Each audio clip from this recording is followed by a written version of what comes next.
Le peuple béninois reconnaît l'impact des réformes et des transformations engagées sous son leadership, le leadership de Patrice Talon. Les citoyens veulent la continuité, la stabilité, le développement durable, plutôt que des changements brusques qui pourraient compromettre les acquis obtenus. Et ce message, c'est à Monsieur le Président Patrice Talon que je l'adresse. Monsieur le Président, Monsieur Dr Betty Kovi fait une récente sortie sur l'affaire concernant le troisième mandat de Monsieur Patrice Talon. Selon Dr Betty Kovi, ça ira tellement mal pour le bénéficiaire. Monsieur Patrice Talon démissionne du pouvoir. Alors, suivez l'intégralité de cette information dans cette vidéo jusqu'à la fin et je vous en prie de suivre cette information jusqu'à la fin car il y a de graves révélations et de gros secrets dans cette vidéo. Et n'oubliez pas de vous abonner si vous êtes nouveau à ma chaîne et partager l'information car c'est une nouvelle information très capitale. Je me souviens de ce que vous m'avez toujours dit. Vous voulez partir en 2026 et c'est votre droit. Mais les populations pensent autrement et elles sont prêtes à descendre pour vous le prouver. L'autre a dit je ferai descendre mes parents. Ce sont ces parents qui veulent descendre pour que vous continuiez.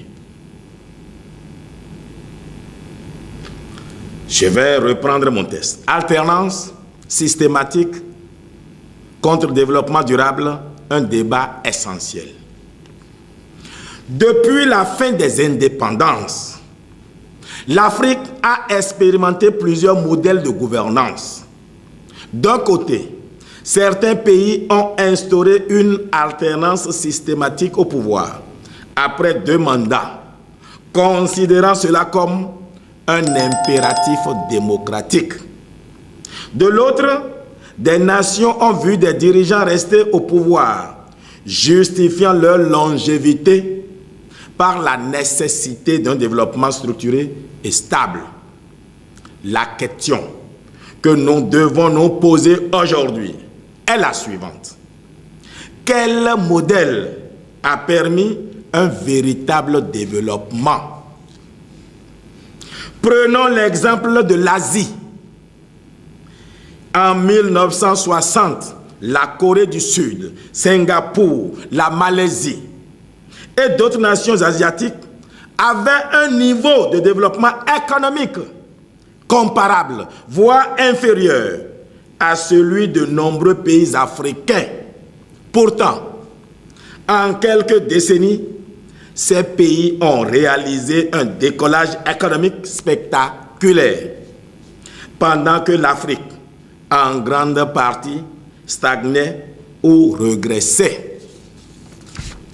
Pourquoi donc l'Asie a misé sur la stabilité et la continuité des politiques de développement? Les pays asiatiques ont réussi leur transformation économique parce qu'ils ont évité les interruptions brutales de leadership qui cassent les dynamiques de développement. Lee Kuan Yew à Singapour, 31 ans au pouvoir. Mahathir Mohamad en Malaisie, 22 ans au pouvoir. Suharto en Indonésie, 32 ans au pouvoir.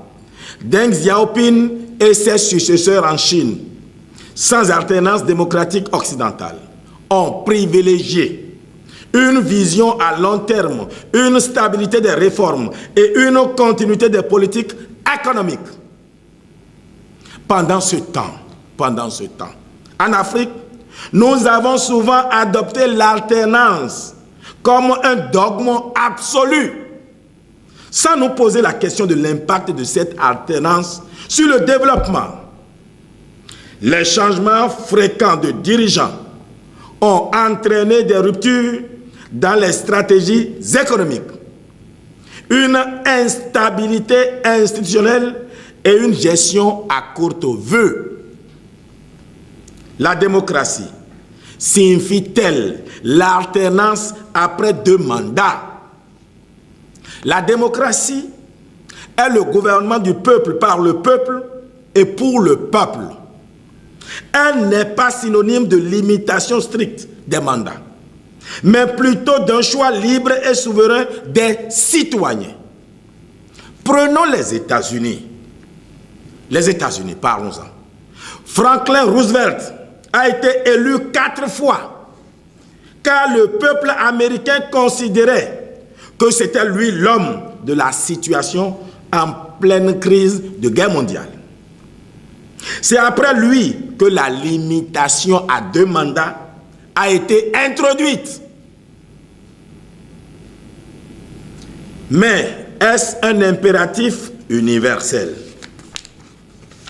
En Allemagne, Angela Merkel a dirigé pendant 16 ans et c'est sous son leadership que l'Allemagne a consolidé son statut de puissance économique. En Russie et en Chine, la longévité des dirigeants a permis une stabilité politique qui a facilité un développement constant. L'idée selon laquelle l'alternance automatique garantit la démocratie est donc un faux débat. Une démocratie peut être vivante sans alternance imposée. Tant que les dirigeants sont compétents, intègres et légitimes aux yeux du peuple. C'est le cas de Patrice Talon. J'ai été étonné de voir le Bariba parler d'un fonds en les termes que j'ai entendus. Le Bariba.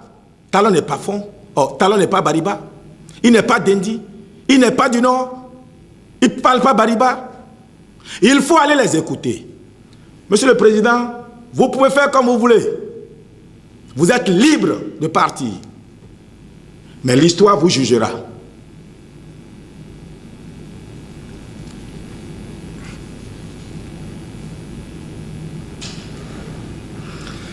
La limitation d'âge entre 40 ans et 70 ans. Un principe démocratique ou une exclusion injustifiée. Certaines constitutions africaines imposent une tranche d'âge pour être candidat à la présidence. Mais est-ce une mesure démocratique ou une façon de priver certains leaders expérimentés de servir leur pays? Franchement, si Donald Trump était béninois, il n'aurait pas pu être candidat. Vous trouvez ça normal, vous? Ablaye Biakane, 11 ans ou 72. Tout solide qu'il est, il ne peut pas être candidat dans ce pays. Diantre, ça c'est quoi ça? On a des enfants de 30 ans qui sont plus intelligents que des vieux de 90 ans. Ils ne peuvent pas être candidats. C'est quoi cette démocratie-là? Ça, c'est pas une démocratie. Ce n'est pas une démocratie. Certaines constitutions, je reprends, africaines imposent une tranche d'âge pour être candidat à la présidence. Mais est-ce une mesure démocratique et une façon de priver, ou une façon de priver certains leaders expérimentés de servir leur pays? En Afrique, nous avons trop souvent utilisé les constitutions comme des armes politiques, au lieu d'en faire des outils de progrès. Si un homme ou une femme a la vision, l'énergie et la compétence de diriger à 75 ans ou 80, pourquoi l'en empêcher? Pourquoi? Dites-moi pourquoi. Nous devons aller vers une démocratie de la compétence et non une démocratie d'exclusion par l'âge ou par les limitations artificielles. Et ça, c'est mon commentaire. Je crois que ce pays, le Bénin, a besoin d'un système électoral juste et équitable. Et non une limitation où celui qui a gagné, on dit bon, on lui permet de tricher pour le second, et bien au troisième, après ça, même s'il est bon, oh, il s'en va. Franchement, ça c'est quoi ça? Donnons-nous un système électoral juste et équitable et enlevons les limitations avec du nombre de mandats, les limitations d'âge. Si les Béninois veulent d'un PP de 100 ans, c'est quoi le problème des autres? Anyway, nous devons aller vers une démocratie de la compétence, je reprends, et non une démocratie d'exclusion par l'âge ou par des limitations artificielles. Le cas du Bénin, pourquoi le président Patrice Talon, c'est pourquoi le président Patrice Talon doit poursuivre son œuvre après 2026. Mesdames et messieurs, je vous parle ici avec responsabilité et réalisme. Je sais combien ils sont prêts à me pendre s'ils le pouvaient, mais je les rassure. Vous pouvez être sûr, je ne me déplace pas sans ça. Je donnerai mon avis et personne ne va me faire peur. Et je vous le dis. Le président Patrice Talon dit qu'il est fatigué, il veut partir, qu'il s'en aille. Je vous dis, je voudrais que vous l'écriviez. En 2028, au plus 2029, vous vous rendrez compte que j'ai eu raison. Si ce pays n'a pas fait banqueroute, on peut amener Kouvi, on peut amener Wadaï, on peut amener Djogbenou, on peut amener Yaïboni, on peut amener un autre. Nous allons faire faillite. Écrivez-le, comme le dirait Pharaon, afin que personne ne dise que ce peuple n'a pas été averti. Attention, ce n'est pas une question spirituelle, hein? C'est une capacité d'analyse. C'est une capacité d'analyse. Monsieur le Président Patrice Talon, si vous aimez ce pays, vous devez revoir votre position. Déjà que la Constitution vous en donne le droit. Et vous n'êtes pas plus démocrate que personne. Hein? Disons la vérité. Ne prenez pas la fièvre du démocrate. Non, on se connaît. Pourquoi subitement, au moment où le peuple a le plus besoin de vous? C'est maintenant que vous êtes démocrate. Moi, vous direz la vérité. Le reste, on ne meurt qu'une fois. Ce pays a besoin que vous continuiez. Et vous savez mieux que de tous ceux qui vous soutiennent, je suis celui qui n'a aucune raison de vouloir que vous continuiez. Qu'est-ce que vous m'avez donné? Qu'est-ce que vous me donnez? Quelle considération? Quel argent? Et qui dans cette mouvance-là me soutient? Moi, c'est parce que j'aime ce pays. Ce n'est pas pour vous que je le fais. J'aime le Bénin au-delà de ma propre vie. Si vous laissez ce pays, nous allons lire l'heure et ce sera ensemble. Le cas du Bénin. Pourquoi? Je vous dis la vérité. Pourquoi le président Patrice Talon doit poursuivre son œuvre après 2026? Mesdames et messieurs, je vous parle ici avec responsabilité et réalisme. Nous avons au Bénin un chef, son Excellence Patrice Talon, qui a démontré sa capacité à transformer notre pays en profondeur. Je suis un économiste et l'un des meilleurs dans ce pays. D'ailleurs, si j'ai été opposant à Talon, c'est parce que je ne croyais pas qu'il puisse réussir quoi que ce soit. Il m'a surpris au-delà de tout entendement. Il m'a surpris. Quand nombreux disent, oh, ce qu'il fait, il est élu pour ça. Yaïbouni était élu pour ça, l'a-t-il fait? Kérékou était élu pour ça, l'a-t-il fait? C'est vrai, nous souffrons tous un temps.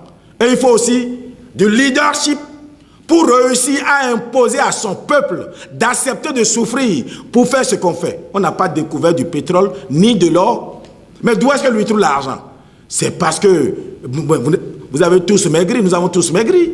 Au lieu de 3 boules d'akassa, il nous prend 2, il nous laisse manger 1. C'est vrai, on n'est pas content. Mais ce sont les 2 qu'on nous arrache là qui permettent de construire. Et c'est ça, le génie de Talon. Avoir réussi ça, je ne suis pas sûr que j'aurai ce cœur-là. Je ne suis pas sûr que j'aurai ce leadership-là. Et je ne vois personne dans notre mouvance présidentielle qui puisse l'avoir. Si on doit choisir candidat, je crois que je suis le meilleur, le plus qualifié. J'ai été candidat en 2016. Sur 33, j'ai été 13e. Et j'ai travaillé avec 7 différents présidents. Et je n'ai pas cessé d'avoir d'ambition pour mon pays. Mais on a un président qui réussit. On ne peut pas se permettre de le laisser partir à cause d'une constitution Ou lui-même il dit, oh, nul de sa vie. Franchement, ça c'est quelle histoire ça? Anyway, Patrice Talon a démontré sa capacité à transformer notre pays en profondeur. Des infrastructures modernes voient le jour. L'économie béninoise est en plein essor. Les réformes structurantes garantissent un développement durable. Vous savez que moi, je ne savais pas qu'on transférait l'argent aux femmes, aux filles qui vont à l'école. C'est à Sori que les femmes sont sorties pour dire mais qu'il y en a qui critiquent Talon. Mais quand l'argent vient par mois pour leurs filles, ils ne refusent pas. Je dis mais quel argent? Elle dit ah, mais on reçoit au moins 14 000 quelques. Je dis ah bon? J'ai presque regretté de n'avoir pas fait de filles. Franchement. Anyway.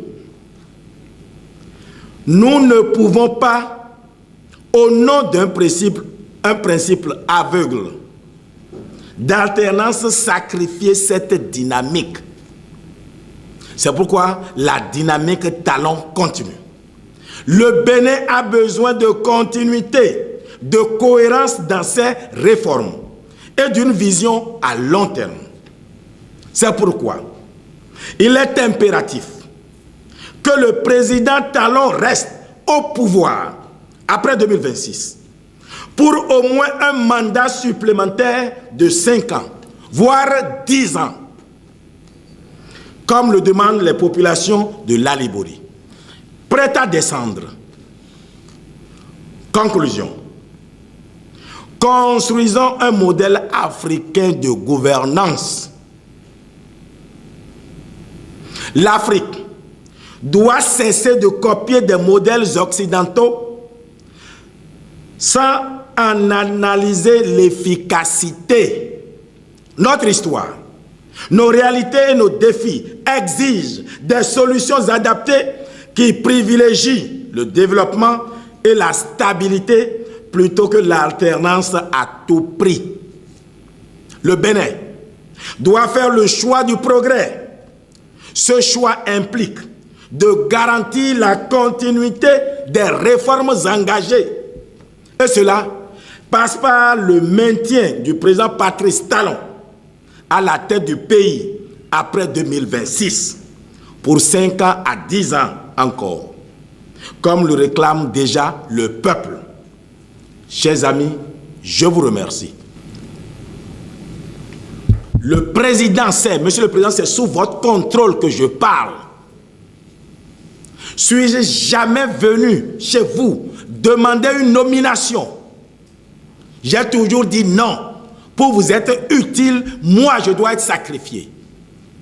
Je dois avoir le droit, la flexibilité de dire à chacun ce que je pense.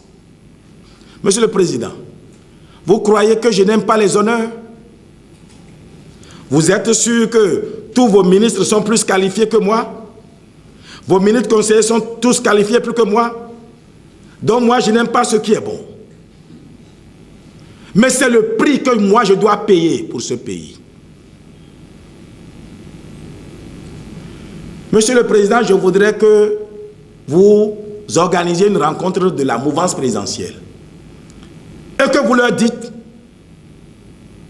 que vous ne m'avez rien donné, rien demandé. Ce que je fais, c'est pour le bien de ce pays. Il y en a qui veulent me pendre, mais mon cou ne peut pas garder la corde. Elle va se casser. Je voudrais ici répondre à un certain nombre de personnes qui ont un certain âge dont je ne vais pas appeler leur nom. Je veux leur poser la question de savoir si eux, ils n'ont pas vu que l'alternance à tout prix en Afrique nous a retardés. Sommes-nous plus cons que les Chinois, les gars de Singapour, de Malaisie, du Vietnam, de Corée du Sud, etc. Nous sommes plus cons qu'eux. Comment vous voulez qu'on commence un niveau de démocratie avec les mêmes exigences que ceux de la démocratie, mais date de 200 ans, 250 ans. C'est un piège à con. Et ceux qui copient d'autres, les principes